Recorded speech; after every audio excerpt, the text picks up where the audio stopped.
bersyukur buat kebaikan-Mu Bapa. Terima kasih untuk hari ini kami boleh kembali memuji dan memuliakan Tuhan. Kami merasakan hadirat Tuhan dinyatakan pada hari ini mengurapi kami. Dan biarlah Tuhan Kau mempersiapkan hati kami untuk kami boleh mendengar kebenaran firman Tuhan. Kau berkati hamba-Mu yang tidak ada apa-apanya ini. Kiranya urapan yang baru dari ujung kepala sampai ujung kaki boleh menyertai hamba-Mu. Kami siap mendengar firman Tuhan dan Kau berbicara atas kehidupan kami. Di dalam nama Tuhan Yesus kami berdoa dan mengucap syukur. Haleluya. Amin. Puji nama Tuhan. Shalom saudara. Selamat pagi, kita siap dengar firman Tuhan. Amin. Mari kita siapkan hati dan telinga kita untuk bersama-sama menyimak, mengerti kebenaran firman Tuhan yang akan kita dengarkan pada pagi hari ini. Tema firman Tuhan saya berikan judul Menjaga Hati. Saudara, dalam bulan ini kita akan belajar tentang perumpamaan penabur. Dan sekarang kita memasuki poin yang ketiga tentang perumpamaan penabur, tentang tanah yang ditumbuhi oleh semak duri. Tetapi sebelum saya sampai ke sana, saudara perlu mengetahui secara umum pengertian daripada perumpamaan ini. Kalau kita melihat perumpamaan penabur dicatat oleh 3 Injil, Matius, Markus, dan Lukas. Mereka disebut Injil sinoptik. Kenapa disebut Injil sinoptik? Karena mereka menulis kisah yang sama tentang Yesus. Biasanya panjangnya berbeda dalam tulisan mereka. Tetapi urutannya sama dan seringkali menggunakan kata yang sama. Makanya disebut Injil sinoptik, saudara. Berbeda dengan Injil Yohanes. Injil Yohanes biasanya mencatat kisah yang berbeda dengan ketiga Injil ini. Pada hari ini kita mau melihat bersama-sama, kalau kita hidup, saudara, setelah kita meninggalkan dunia ini, hanya ada 2 kehidupan yang mungkin akan dimiliki oleh manusia. Benar, saudara? Kehidupan di dalam sorga yang kekal atau kehidupan di dalam neraka yang kekal sebagai akibat daripada dosa. Kalau kita melihat di dalam perumpamaan tentang penabur, Yesus sedang memberitahukan tentang orang-orang yang tidak diselamatkan dan orang-orang yang diselamatkan. Katakan amin. Saudara yang dikasihi Tuhan, saya akan memulai terlebih dahulu dengan mereka yang tidak diselamatkan. Yang pertama ialah benih yang jatuh di pinggir jalan. Mereka mendengar firman namun dirampas oleh iblis sebelum tertanam dalam hati mereka. Akibatnya mereka tetap dalam kondisi tidak percaya dan tidak diselamatkan. Kita bisa melihat peringatan Yesus ini kepada benih yang pertama di dalam Matius 23 ayat yang ke-13 dikatakan, "Celakalah kamu hai ahli-ahli Taurat dan orang-orang Farisi. Hai kamu orang-orang munafik, karena kamu menutup pintu-pintu kerajaan sorga di depan orang. Sebab kamu sendiri tidak masuk dan kamu merintangi mereka yang berusaha untuk masuk." Yesus mengecam ahli Taurat dan orang Farisi karena mereka tidak percaya dengan Yesus, dengan karyanya. Bahkan mereka menghalang-halangi orang untuk percaya kepada Yesus. Kalau saudara membaca di dalam Matius pasal 23, ada 8 kecaman Yesus kepada ahli Taurat dan orang Farisi. Saya hanya menunjukkan 1 kepada saudara. Saudara bisa baca sendiri di dalam Matius 23. Saudara yang dikasihi Tuhan, kemudian benih yang jatuh di tanah berbatu-batu. Kita melihat tanahnya tipis, mereka mendengar firman, menerimanya dengan gembira. Tidak berakar, percaya sebentar saja. Dalam masa pencobaan dan penganiayaan, mereka murtad, mereka tidak diselamatkan. Dengan jelas peringatan Yesus di dalam Markus 13 ayat yang ke-13. "Kamu akan dibenci semua orang oleh karena namaku, tetapi orang yang bertahan sampai pada kesudahannya, ia akan selamat." Itu artinya apa? Yang bertahan selamat, yang tidak bertahan tidak selamat. Inilah benih yang kedua. Kemudian benih yang ketiga yang jatuh di tengah semak duri. Nanti saya akan membahas lebih lanjut di bagian akhir, saudara, tentang benih yang ketiga ini. Benih yang jatuh di tengah semak duri. Mereka yang mendengar firman dan bertumbuh namun terhimpit oleh kekhawatiran dunia, tipu daya kekayaan, kenikmatan hidup, sehingga tidak menghasilkan buah dan tidak diselamatkan. Saudara perhatikan, memang tidak dicatat benih yang ketiga tidak diselamatkan dalam Injil Sinoptik. Tetapi kita melihat bagian lain dalam firman Tuhan yang mendukung pemikiran ini. Ibrani 6 ayat yang ke-8. Tetapi jikalau tanah itu menghasilkan semak duri dan rumput duri, tidaklah ia berguna dan sudah dekat pada kutuk yang berakhir dengan pembakaran. Dan Yesus dengan tegas mengatakan di dalam Matius 3 ayat yang ke-10 tentang pohon yang tidak berbuah. Kapak sudah tersedia pada akar pohon, dan setiap pohon yang tidak menghasilkan buah yang baik pasti ditebang dan dibuang ke dalam api. Saudara yang dikasihi Tuhan, saya mau mengingatkan kita semua, ada begitu banyak orang pada saat itu mau mengikut Yesus. Mereka bukan sadar akan dosa yang perlu pengampunan dari Yesus. Tapi mereka datang kepada Yesus untuk hal-hal yang remeh-temeh. Bukan karena dosa yang berat, yang perlu pengampunan. Tapi mereka datang kepada Yesus karena makanan, karena roti. Inilah yang menjadi peringatan Yesus di dalam Yohanes 6 ayat yang ke-25 sampai dengan yang ke-29. Ketika orang banyak menemukan Yesus di seberang laut itu, mereka berkata kepadanya, "Rabi, bila mana engkau tiba di sini?" Yesus menjawab mereka, "Aku berkata kepadamu, sesungguhnya kamu mencari aku bukan karena kamu telah melihat tanda-tanda, melainkan karena kamu telah makan roti itu dan kamu kenyang. Bekerjalah bukan untuk makanan yang akan dapat binasa, melainkan untuk makanan yang bertahan sampai kepada hidup yang kekal, yang akan diberikan Anak Manusia kepadamu. Sebab dialah yang disahkan oleh Bapa Allah dengan meterainya." Saudara yang dikasihi Tuhan, mereka datang kepada Yesus untuk kebutuhan hidup di dunia, bukan untuk kebutuhan hidup di dalam kekekalan. Mereka menjadikan Yesus juru roti, bukan juru selamat. Mereka tidak menyadari keganasan dosa dan akibatnya, sehingga mereka tidak membutuhkan pengampunan dari Allah melalui pengorbanan Yesus. Saudara yang dikasihi Tuhan, perhatikan baik-baik hal ini. Yesus sedang berbicara tentang orang yang diselamatkan dan tidak diselamatkan. Ketiga jenis benih yang pertama termasuk orang yang tidak diselamatkan. Tapi dengan tegas saya mau katakan, yang diselamatkan nanti Bapak Gembala akan khotbahkan lebih lanjut di minggu depan saudara, ialah benih yang keempat. Dikatakan benih yang keempat adalah benih yang jatuh di tanah yang baik. Saudara yang dikasihi Tuhan, mereka yang mendengar firman, menerimanya dengan berpegang teguh dan menghasilkan buah pertobatan. 160-30.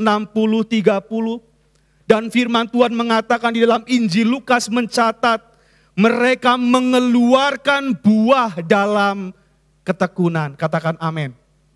Saudara yang dikasihi Tuhan, kalau kita melihat ketekunan di dalam bahasa Yunani, hupomone, yang artinya kesabaran. Jadi saudara, kita bisa melihat sekarang orang di tanah yang keempat adalah hati yang diselamatkan. Orang yang diselamatkan pasti menghasilkan buah pertobatan, amin. Pasti menghasilkan buah ketekunan, amin. Buah kesabaran, itulah yang dikatakan oleh Yesus. Saya harap saudara bisa menangkap hal ini. Di dalam Ibrani 6 ayat yang ke-7 dikatakan, sebab tanah yang menghisap air hujan, yang sering turun ke atasnya, dan yang menghasilkan tumbuh-tumbuhan yang berguna bagi mereka yang mengerjakannya, mereka menerima berkat dari Allah. Berbeda dengan Ibrani yang dikatakan semak duri tadi saudara.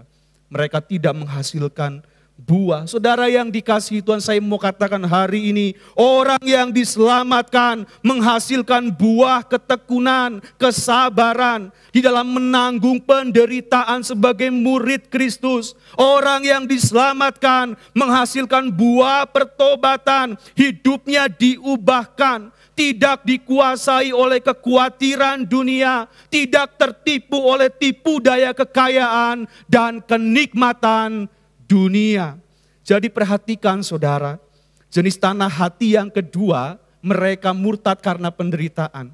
Jenis tanah hati yang ketiga, kekhawatiran dunia, tipu daya kekayaan, hal-hal kesenangan dunia menghimpit dan kemudian Injil Matius mengatakan mati saudara. Kemudian benih itu mati. Tetapi benih yang keempat, mereka berhasil bertekun dalam penderitaan. Mereka menghasilkan buah-buah pertobatan. Jadi saudara yang dikasihi Tuhan, kita bisa melihat mana kita berada, di mana kita berada. Apakah kita termasuk 3 jenis yang tidak diselamatkan itu, atau kita adalah orang-orang yang jenis keempat yang diselamatkan. Saudara, menjadi perenungan kita pada hari ini. Kalau kita melihat tulisan daripada Yohanes, keselamatan tidak terpisah dari yang namanya kelahiran kembali. Katakan sama-sama kelahiran kembali. Di dalam Yohanes 3 ayat yang ketiga dikatakan, Yesus menjawab katanya, "Aku berkata kepadamu, sesungguhnya jika seorang tidak dilahirkan kembali, ia tidak dapat melihat kerajaan Allah." Seseorang tidak dapat diselamatkan jika tidak dilahirkan kembali, jika tidak mendapat anugerah daripada Allah. Kelahiran kembali merupakan pekerjaan Roh Kudus di dalam kehidupan kita orang percaya. Kalau saya bertanya kepada saudara, saudara sudah dilahirkan kembali? Amin. Saya bertanya kapan dilahirkan kembali? Mari kita baca di dalam Yohanes 3 ayat yang ke-8. Angin bertiup ke mana ia mau dan engkau mendengar bunyinya. Tetapi engkau tidak tahu dari mana ia datang atau kemana ia pergi. Demikianlah halnya dengan tiap-tiap orang yang lahir dari Roh. Saudara yang dikasihi Tuhan, Alkitab memang tidak memberitahukan kapan kita dilahirkan kembali. Kita tidak tahu persis kapan kita dilahirkan kembali. Tetapi orang yang diselamatkan, dilahirkan kembali, dipilih oleh Allah, katakan amin. Kita tidak perlu tahu karena memang Alkitab tidak memberitahukannya.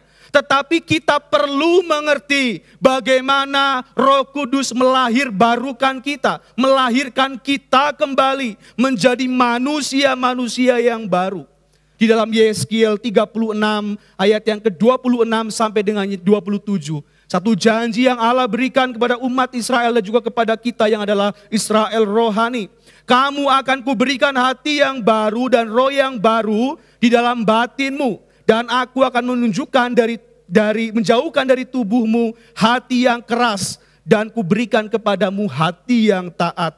Rohku akan kubiarkan diam di dalam batinmu. Dan aku akan membuat kamu hidup menurut segala ketetapanku. Dan tetap berpegang pada peraturan-peraturanku. Dan melakukannya. Saudara, inilah yang dikerjakan Roh Kudus di dalam proses kelahiran kembali yang kita alami. Kita tidak tahu kapan, tapi kita percaya Allah sudah memilih kita. Amin. Apa yang dilakukan di dalam proses kelahiran kembali itu, Allah memberikan kepada kita hati dan roh yang baru dan hati yang taat. Allah menjauhkan daripada kita hati yang keras. Tetapi Dia tidak meninggalkan kita sendirian, saudara. Dia juga memberikan Roh Kudus diam tinggal di dalam hati kita, di dalam hidup kita. Memberi kita kekuatan untuk hidup dalam ketetapan-ketetapan dan peraturan-peraturannya. Saudara yang dikasihi Tuhan, mari kita melihat pekerjaan Roh Kudus yang melahirkan kita kembali. Tanah yang baik dalam perumpamaan penabur adalah hati yang telah dilahirkan kembali oleh Roh Kudus. Tanah tidak dapat mengolah dirinya sendiri. Petani mengolah tanah menjadi subur, kemudian tanah itu menghasilkan. Demikian halnya hati kita dilahirkan kembali oleh Roh Kudus menjadi subur sehingga kita dapat menerima firman. Bukan hati yang keras, tetapi hati yang lembut, saudara. Kita bisa melihat dari kesemuanya itu anugerah Tuhan dinyatakan di dalam kehidupan kita, saudara. Saudara yang dikasihi Tuhan, jadi kita melihat satu bentuk ketaatan. Allah memberikan kita hati yang taat. Satu bentuk ketaatan dari kehendak Allah yang membuat seseorang diselamatkan itu tertulis di dalam Yohanes 6 ayat yang ke-28 sampai dengan yang ke-29. Demikian firman Tuhan. Lalu kata mereka kepadanya, apakah yang harus kami perbuat supaya kami mengerjakan pekerjaan yang dikehendaki Allah? Jawab Yesus kepada mereka, inilah pekerjaan yang dikehendaki Allah, yaitu hendaklah kamu percaya kepada Dia yang telah diutus Allah. Siapakah percaya kepada Yesus pada hari ini? Boleh angkat tanganmu. Ini merupakan bentuk ketaatan kita kepada Tuhan. Saudara, ketaatan kita bukan hasil kemampuan kita. Roh Kudus sudah melahir baru kita dulu. Amin.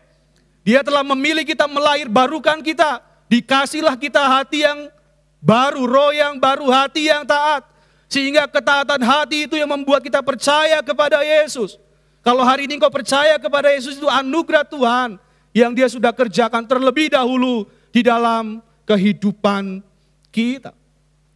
Dalam Yohanes 3 ayat yang ke-36 dikatakan, barang siapa percaya kepada anak, ia beroleh hidup yang kekal. Tetapi barang siapa tidak taat kepada anak, percaya artinya taat, saudara. Barang siapa tidak taat kepada anak, ia tidak akan melihat hidup, melainkan murka Allah tetap ada di atasnya. Jadi kesimpulannya, saudara, dari perumpamaan ini kita bisa melihat ada setidaknya 4 yang mau saya sampaikan kepada saudara. Yang pertama, tanpa kelahiran kembali oleh Roh Kudus, manusia tidak dapat mengerti firman-Nya, tidak dapat mentaati firman-Nya. Hanya mereka yang telah dilahirkan kembali yang dapat menghasilkan buah pertobatan, buah ketekunan, kesabaran, hupomone. Mereka yang telah dilahirkan kembali, percaya dan taat kepada Yesus sebagai satu-satunya Tuhan dan Juru Selamat. Keselamatan orang-orang yang telah dilahirkan kembali bersifat kekal, tidak bisa hilang. Kenapa saya katakan demikian? Karena Injil Yohanes mengatakan di dalam Yohanes 10 ayat yang ke-28 sampai dengan 29, dan aku memberikan hidup yang kekal kepada mereka dan mereka pasti tidak akan binasa sampai selama-lamanya, dan seorang pun tidak akan merebut mereka dari tangan Bapa. Bapakku yang memberikan mereka kepadaku lebih besar daripada siapapun, dan seorang pun tidak dapat merebut mereka dari tangan Bapa. Saudara yang dikasihi Tuhan, hati yang keempat adalah hati yang diselamatkan. Jenis hati yang pertama tidak mengerti, jelas tidak diselamatkan. Jenis hati yang kedua, mereka murtad. Jenis hati yang ketiga tidak berbuah. Hal ini bukan mereka kehilangan keselamatan, bukan, saudara. Mereka memang tidak diselamatkan. Kenapa? Karena hanya ada 2 tempat setelah kita mati, neraka atau surga. Diselamatkan atau tidak diselamatkan. Benih 1, 2, dan 3, hati 1, 2, dan 3 jelas tidak diselamatkan, tidak mengerti, murtad, tidak berbuah. Benih yang keempatlah yang diselamatkan. Karena keselamatan menghasilkan ketekunan, keselamatan menghasilkan buah-buah pertobatan. Itulah yang dimaksudkan di dalam perumpamaan tentang penabur. Saudara yang dikasihi Tuhan, mari kita melihat aplikasi dalam kehidupan kita mengenai jenis tanah yang ketiga, jenis hati yang ketiga di dalam Markus 4 ayat yang ke-18 sampai dengan yang ke-19. Dikatakan demikian. Dan yang lain ialah yang ditabur di tengah semak duri. Itulah yang mendengar firman itu, lalu kekhawatiran dunia ini dan tipu daya kekayaan dan keinginan-keinginan akan hal yang lain masuklah menghimpit firman itu sehingga tidak berbuah. Dalam ayat Matius pasal 13 ayat yang ke-7 dikatakan benih itu kemudian bertumbuh dan mati, saudara. Tetapi kita melihat di sini benih itu tidak berbuah. Saudara perlu perhatikan hati kita. Tema firman Tuhan hari ini menjaga hati. Saya mau katakan segala hal di dalam kehidupan ini dimulai dari hati. Masa depan kita tersimpan di dalam hati kita. Yesus mengatakan orang yang baik mengeluarkan hal-hal yang baik dari perbendaharaannya yang baik.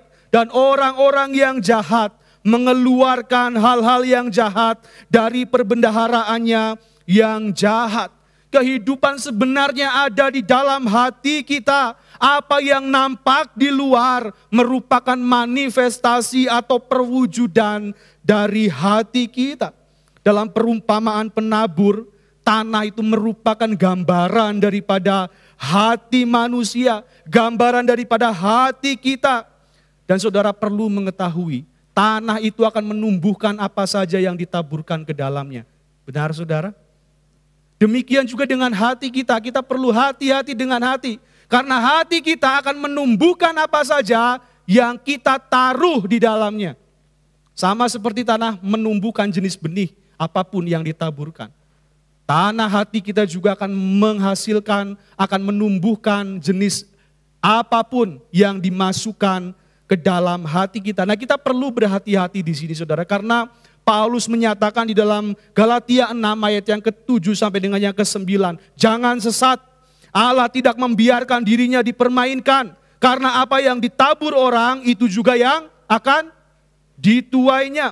Sebab barang siapa menabur dalam dagingnya, ia akan menuai kebinasaan dari dagingnya.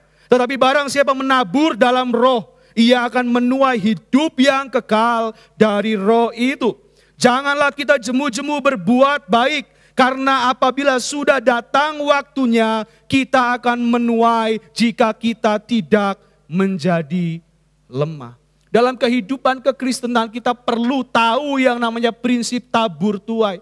Di dalam prinsip tabur tuai kita harus mengenal dua kata ini saudara. Yang pertama jenis, yang kedua waktu. Kita akan menuai sesuai jenisnya, sesuai apa yang kita tabur. Kalau saudara nabur benih cabai, saudara nggak mungkin panen tomat saudara. Betul ya? Saudara akan memanen cabai juga. Itu jenisnya sama. Dan waktu saudara, ketika saudara menabur ada waktunya pasti kita akan menabur. Itulah yang dikatakan oleh Rasul Paulus, barang siapa menabur dalam dagingnya, ia akan menuai kebinasaan dari dagingnya. Tetapi barang siapa menabur dari roh, ia akan menuai hidup yang kekal dari roh itu. Karena apabila sudah datang waktunya, kita akan menuai. Jadi saudara yang dikasihi Tuhan, mari bersama-sama kita perhatikan hati kita. Jangan sampai kita ada di dalam posisi hati kedua atau mungkin ketiga. Tapi biarlah kita menyatakan, meyakinkan diri kita bahwa kita adalah hati di hati yang keempat. Hati yang diselamatkan. Orang yang diselamatkan. Jangan sampai kemudian kita menjadi ragu dengan hal ini saudara. Kalau orang Kristen ragu dengan keselamatannya, bingung saya saudara. Gimana kita mau menyaksikan iman Kristen yang menyelamatkan? Kita sendiri ragu posisi hati kita ada di mana. Saudara yang dikasihi Tuhan, kita perlu memperhatikan hati kita. Jika kita memberi perhatian terhadap benih firman Allah yang kita tabur, pasti pada waktunya kita akan menuai buahnya. Seorang petani yang menabur benih harus memperhatikan benih itu dengan menyiraminya. Sehingga pada waktunya saat petani akan menuai apa yang ditaburnya. Saya mau katakan pada hari ini apa yang menjadi fokus daripada perhatian kita. Apakah benih firman Tuhan atau hal-hal dari dunia yang merupakan semak duri. Saudara yang dikasihi Tuhan, ada begitu banyak informasi yang beredar di sekeliling kita. Betul saudara? Kalau saudara melihat di televisi, di media online, di sosial media, di media cetak, akan ada begitu banyak berita-berita negatif, berita-berita buruk yang kita bisa konsumsi setiap hari. Tetapi kita perlu ingat saudara, semua informasi itu bisa merupakan semak duri yang menghimpit firman Allah. Yang sudah kita dengar, yang sudah kita terima. Hati dan pikiran kita dipenuhi dengan beban, dengan semua informasi hal-hal dari dunia ini. Misalnya informasi tentang perang, tentang gempa bumi, krisis, kemiskinan, kejahatan, pembunuhan, sakit, penyakit, terorisme, dan lain sebagainya. Ada begitu banyak informasi yang itu merupakan sumber daripada kekhawatiran dunia. Saudara yang dikasihi Tuhan, kalau kita mau menyerap semua informasi dari dunia ini, nggak akan pernah habis saudara. Hal-hal yang negatif dan seringkali itu justru menjadi semak duri yang kemudian membuat kita menjadi khawatir. Betul saudara? Kita juga bisa melihat saudara, satu gaya hidup mewah yang sekarang terkenal dengan namanya flexing. Saudara pernah dengar flexing? Orang-orang yang memamerkan harta kekayaan mereka di media sosial.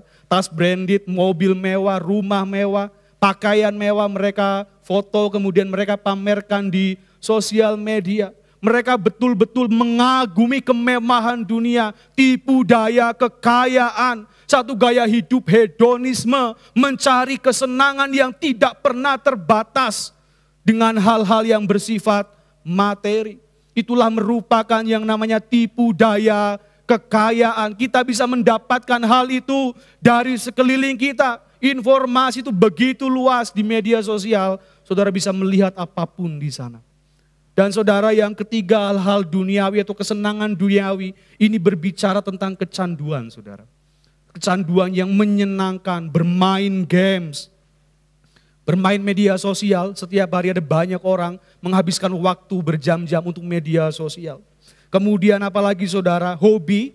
Ada orang karena saking hobinya melupakan hal yang paling penting dalam hidup hanya demi hobi. Workaholic, kerja terus menerus, lupa keluarga, lupa waktu untuk Tuhan. Inilah merupakan kesenangan-kesenangan dunia dan masih banyak yang lainnya. Dan mari kita melihat saudara, seperti kekhawatiran dunia, tipu daya kekayaan, kesenangan dunia, semua tanpa kita sadari mengambil dan mencuri waktu kita untuk memperhatikan firman Tuhan. Saudara, seberapa banyak firman Tuhan yang kita terima, kita perhatikan. Tapi seringkali kita menjadi lupa karena terlalu banyak informasi yang kita perhatikan justru bukan firman Tuhan, tapi hal-hal daripada dunia ini, kekhawatiran dunia, tipu daya, kekayaan dan hal-hal kesenangan dunia, itu justru yang menjadi perhatian kita. Tidak heran saudara kalau orang Kristen gak berbuah, karena yang diperhatikan itu bukan firman Tuhan. Firman Tuhan tidak menghasilkan buah yang matang. Saudara perlu mengerti, iblis tidak akan membiarkan kita memberi perhatian terhadap firman Tuhan. Ia akan mencoba kita dengan segala macam cara untuk mengacaukannya. Iblis tahu saudara, benih firman Tuhan yang ditabur itu perlu perhatian untuk bertumbuh. Saudara, tabur gak bisa langsung tumbuh saudara. Sehingga apa? Karena iblis tahu kalau dikasih perhatian benih itu bertumbuh. Iblis kasih sesuatu yang lain supaya kita tidak memperhatikan firman. Tadi yang saya sudah katakan, kekhawatiran dunia, tipu daya, kekayaan dan kesenangan dunia. Itu merupakan pengalihan iblis untuk apa? Untuk kita tidak memperhatikan firman Allah. Saudara, ketika saya merenungkan firman Tuhan ini, saya pun betul-betul memperhatikan apa yang saya akan sampaikan pada hari ini. Dan tiba-tiba saudara, pada suatu malam, saya lupa malam apa, tapi mungkin 2 minggu yang lalu, tengah malam saudara, ketika saya mulai memikirkan tentang firman Tuhan yang akan saya sampaikan hari ini, saya tidur tuh gak nyenyak saudara, saya tidur gak nyenyak, setengah tidur, tiba-tiba dalam hati saudara, ada satu perkataan, ada satu pertanyaan, yang bikin saya tuh aneh saudara, karena pada saat itu saya merasakan yang namanya kekhawatiran yang luar biasa, kegelisahan yang luar biasa. Saya gak tahu apa yang membuat saya gelisah, apa yang membuat saya khawatir. Karena setelah saya merenungkan di malam itu, rasanya kehidupan saya normal biasa aja saudara, gak ada masalah yang terlalu berat yang saya alami saat itu. Tapi kemudian saudara, ketika saya mengalami kekhawatiran yang luar biasa itu di malam itu, saudara, saya gelisah, saya bertanya kepada Tuhan. Seolah-olah Tuhan itu meninggalkan saya dan saya bertanya, Tuhan, Engkau di mana? Saya membutuhkan Tuhan, saya membutuhkan damai sejahtera malam itu. Saya bertanya kepada Tuhan, Tuhan, Engkau di mana? Saya merasa Tuhan meninggalkan saya. Saudara yang dikasihi Tuhan, ketika saya mulai bertanya, Tuhan, Engkau di mana? Setengah tidur, saudara. Tiba-tiba hati kecil saya mengatakan, Denis, stop berkata atau bertanya Tuhan di mana. Kemudian dari dalam hati kecil saya, saudara, seolah-olah ada yang mengatakan, sekarang ganti pertanyaanmu dengan, Denis, kamu di mana? Saudara yang dikasihi Tuhan, malam itu saya disuruh bertanya kepada diri saya sendiri, Denis, kamu di mana? Saudara, ketika saya bangun di pagi harinya, pertanyaan itu terus terngiang-ngiang dalam pikiran saya berkata kepada istri, saudara, saya menceritakan mimpi saya, terus saya dapat pertanyaan ini, Denis, kamu di mana? Dia pun gak bisa jawab. Saya bingung, saudara, Denis, kamu di mana? Saya merenungkan perkataan itu, hari demi hari, saudara, saya renungkan apa maksud Tuhan dengan perkataan itu. Tapi kemudian tiba-tiba ketika saya membaca firman Tuhan, saya merenungkan, saya mempersiapkan firman ini kembali, saudara, yang saya sampaikan hari ini. Tiba-tiba Tuhan ingatkan saya dengan satu kata, posisi. Saudara yang dikasihi Tuhan, ketika Tuhan suruh saya bertanya kepada diri saya, Denis, kamu di mana? Tuhan mau saya sadar akan posisi hati saya. Saudara, saya merenungkan firman Tuhan, saya membaca firman Tuhan, tetapi posisi hati saya membiarkan hal-hal duniawi bertumbuh juga. Membiarkan tipu daya kekayaan mulai menguasai saya. Membiarkan kesenangan-kesenangan duniawi juga bertumbuh di dalam hati saya. Saya membaca firman, saya merenungkan firman untuk kebenaran yang akan saya sampaikan. Tetapi ternyata, saudara, saya telah menggantikan posisi firman itu dengan hal-hal yang lain. Saya tidak merenungkannya demikian dalam. Justru saya merenungkan hal yang lain yang bukan firman Tuhan. Pada saat itu Tuhan suruh saya sadar bahwa hatimu gak bisa beralih dari posisi firman. Kamu harus tetap di dalam firman merenungkannya. Bukan merenungkan atau memikirkan hal-hal yang lain. Saudara yang dikasihi Tuhan, saya rasa untuk kita semua hari ini, adakah kita membutuhkan informasi yang lain selain firman Tuhan? Saya rasa tidak, saudara. Kehidupan kita seharusnya dipenuhi, diisi, direnungkan itu firman Tuhan, bukan hal yang lain. Itulah yang Tuhan Yesus mau katakan, yang Allah mau katakan di dalam kehidupan saya pada saat itu, saudara. Saat itu juga saya minta ampun sama Tuhan. Tuhan, saya minta maaf, saya minta ampun, saya bertobat. Ternyata selama ini saya mungkin baca firman tapi saya kurang memperhatikan. Saya lebih memikirkan hal-hal duniawi. Hal-hal tentang kekayaan, tentang kekhawatiran dunia. Yang membuat saya khawatir itu informasi menghimpit saya, saudara. Mulai mengganti posisi firman yang seharusnya ada di dalam hati saya. Dengan hal-hal itu semua. Dan saudara, pada saat itu saya bersyukur karena Tuhan telah mengingatkan saya dan membuat saya sadar, saudara. Pada hari ini saya harus berjuang ke depan. Bagaimana firman Tuhan harus tetap di dalam hati saya. Dan saya tidak mau mengganti itu dengan hal yang lain. Memang bukan hal yang mudah. Kita perlu berjuang bersama-sama, amin, saudara. Kita mari berjuang bersama-sama, renungkan firman. Bukan yang lain, pastikan hati kita setiap hari diisi oleh firman. Jangan gantikan posisi firman Allah di dalam hati kita dengan hal yang lain. Itu yang Tuhan mau sampaikan untuk kita semua. Pertanyaannya untuk kita semua pada hari ini, bagaimana kita menjaga hati. Saudara yang dikasihi Tuhan, 2 Timotius 3 ayat yang ke-15 dikatakan, ingatlah juga bahwa dari kecil engkau sudah mengenal kitab suci yang dapat memberi hikmat kepadamu dan menuntun engkau kepada keselamatan oleh iman kepada Kristus Yesus. Saudara, hal terakhir yang Paulus katakan di zaman yang sulit ini, di zaman akhir ini, supaya kita mengenal firman Allah. Karena firman Allah itu menjadi sumber hikmat di dalam kehidupan kita. Amin, saudara. Saudara perlu memahami hikmat dalam bahasa Ibrani hokmah, yang artinya keterampilan. Hikmat juga dapat berarti keterampilan hidup. Apa yang dikatakan Salomo benar saudara. Di dalam Amsalnya, Salomo mendefinisikan hikmat adalah sebagai orang yang menjalani hidup tanpa tersandung pada berbagai pelanggaran atau kebodohan yang menyesatkan.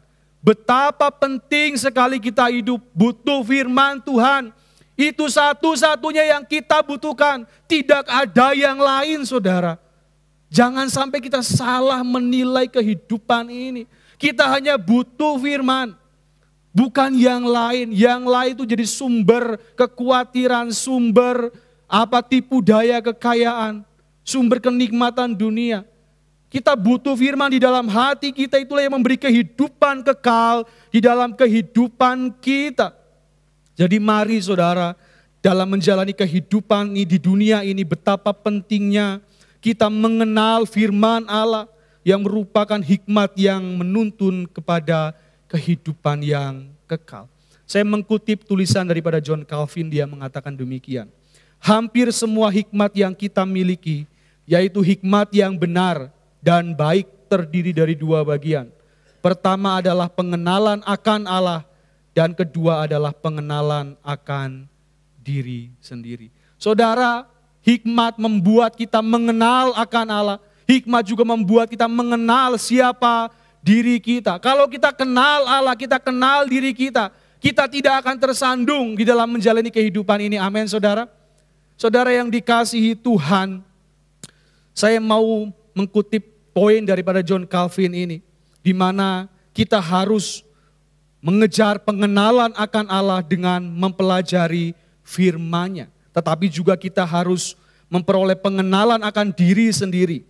Dan kita hanya tahu satu cara saudara bagaimana kita mengenal diri sendiri. Yaitu dengan memeriksa diri kita seumur hidup. Melalui proses pemeriksaan diri seumur hidup kita. Saudara yang dikasihi Tuhan, mari kita perhatikan kebenaran firman Tuhan. Pada hari ini biarlah firman Tuhan boleh menjadi bekal di dalam kehidupan kita. Penting sekali kita mengenal Allah dengan firman-Nya. Penting sekali kita mengerti diri kita dengan Allah, mengoreksi diri kita. Itulah yang dikatakan oleh Mazmur 139 ayat yang ke-23 sampai dengan yang ke-24. Selidikilah aku ya Allah dan kenalah hatiku. Ujilah aku dan kenalah pikiran-pikiranku. Lihatlah apakah jalanku serong dan tuntunlah aku di jalan yang kekal. Saudara yang dikasihi Tuhan, kita terbatas mengenal diri kita. Tapi Allah Sang Pencipta mengenal diri kita dengan pasti. Kalau kita mengenal Alkitab, kita pasti mengenal Allah. Ketika kita mengenal Allah, kita akan mengenal siapa diri kita. Dan kita akan punya hati yang tidak tergantikan dengan informasi yang lain selain daripada firman Tuhan. Amin buat firman Tuhan. Mari kita berdoa. Kami bersyukur buat kebaikan-Mu Bapak. Terima kasih untuk hari ini. Kami boleh kembali mendengar kebenaran firman Tuhan. Biarlah firman Tuhan boleh memberkati kami, menjadi bekal di dalam kehidupan kami. Hanya ada dua jenis orang, yang diselamatkan, yang tidak diselamatkan.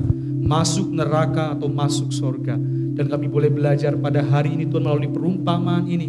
Kiranya belas kasihan Tuhan memberkati kami. Kami menjadi orang-orang yang telah dilahirkan kembali. Orang-orang yang menerima Yesus sebagai Tuhan dan Juru Selamat. Yang mengampuni dosa yang begitu mengerikan ini. Kami membutuhkan keselamatan daripada Tuhan. Terima kasih buat anugerah-Mu. Biarlah kami juga di dalam kehidupan ini, kami senantiasa menjaga hati kami. Kami tidak menggantikan posisi firman Tuhan di dalam hati dengan informasi yang lain yang menghimpit. Dan kemudian membuat firman itu tidak berbuah. Tapi biarlah pada hari ini firman Tuhan boleh membekali kami, memastikan keselamatan di dalam kehidupan kami yang sudah kami terima oleh Yesus Kristus. Di dalam nama-Mu kami berdoa dan mengucap syukur. Haleluya.